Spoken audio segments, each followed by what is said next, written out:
अस्सलामुअलैकुम प्यारे बच्चों, आज हम सबक नंबर 6 गुफ्तगू के आदाब की दूसरे पैराग्राफ की बुलंदख्वानी करेंगे, जैसे हमने पहले पैराग्राफ की बुलंदख्वानी की थी। आइए। उस्तानी साहिबा, बच्चों, बात करने के कुछ आदाब होते हैं। आदाब ज़ख़ीरा अल्फाज में हम पढ़ चुके हैं।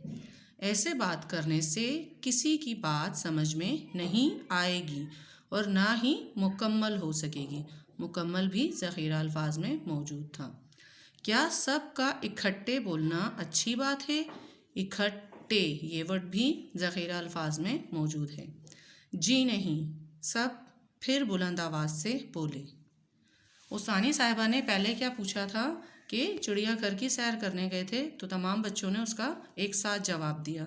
फिर उस्तानी साहिबा ने बच्चों को चुप रहने के लिए कहा और बच्चों को बताया कि जब बात करते हैं तो उसके कुछ आदाब होते हैं। एक साथ बात नहीं करनी चाहिए क्योंकि बात समझ में नहीं आती। जज़ाकल्लाह।